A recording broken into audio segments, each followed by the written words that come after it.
Hello and welcome to Acapella Adventures, episode 00137, where we are making tiny bites of solo actual play for our entertainment.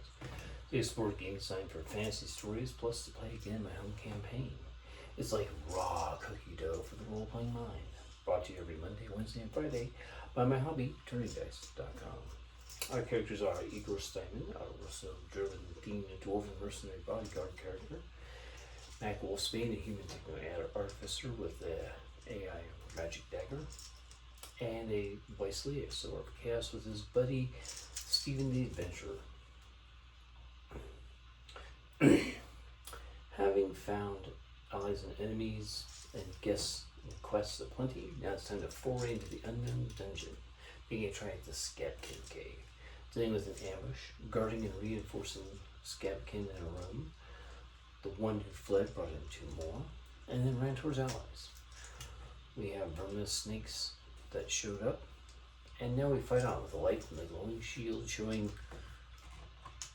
still probably a few too many. No, it's a reasonable number of eyes. By the way, the glowing shield, we've had a couple of Verminous snakes decided it's not their fight and they went back to their thing. Quite a few of them will probably die upon making a single thing after they lick their wounds and deal with the fact that they've got a lot of parasites on them.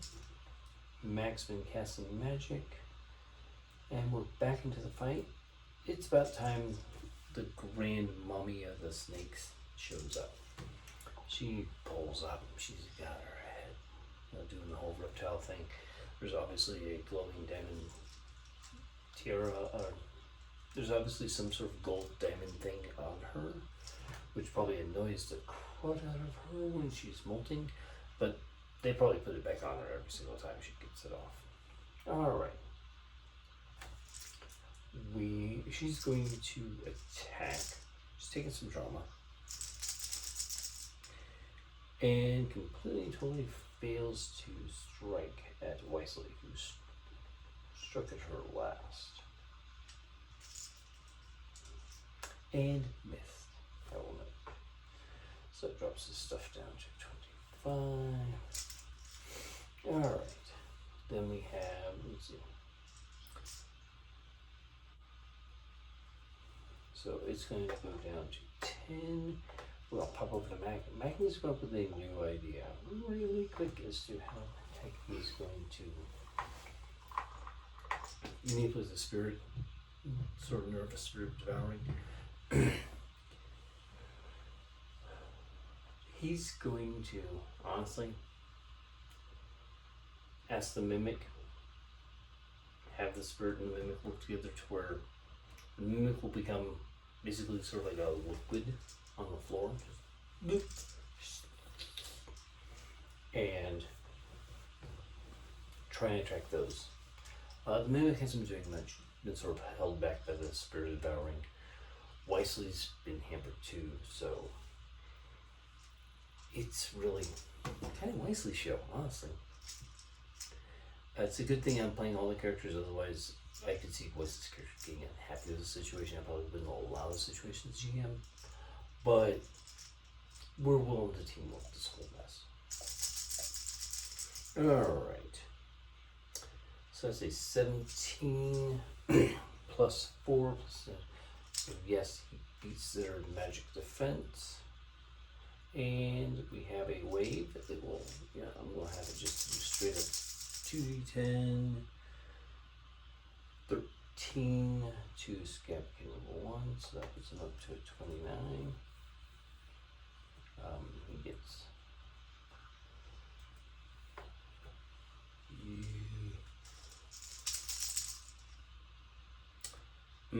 12, 29. No, he does not succeed in his thing, and also he's getting devoured by the mimic because he's passing out on top of the mimic, and mimics can eat anything. Alright. Honestly, this may finish off the rest of the bad guys. Scabkin 2. He does 15. He hasn't taken anything yet.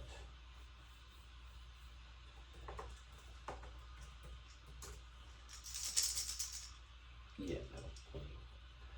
Check to make sure if he didn't like have a total freak out attack or something.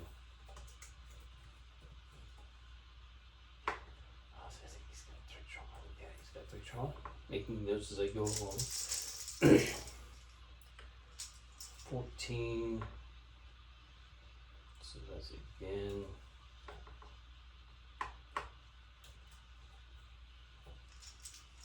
Oh wait.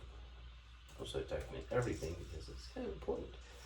And Verminous Grand also takes 9. She makes her roll.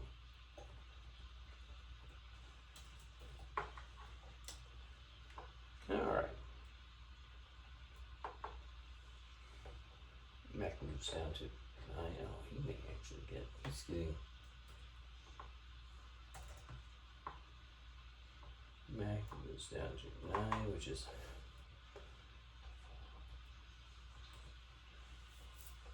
for honestly the Scabkin and Verminous Grand, so he's gonna get this how to do things.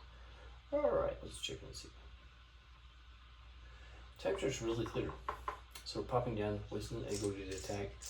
I think they're gonna team up against Scabkin number 2, hoping that Igor can finish it off. That's a miss with a weak bow, but it is dropping his defense. Oh, it's actually a hit.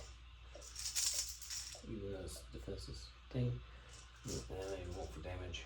I can't figure out how to get Wyseley into stealth mode so we can use his stealth advantages. He isn't carrying a light source though. So maybe you should be using that advantage.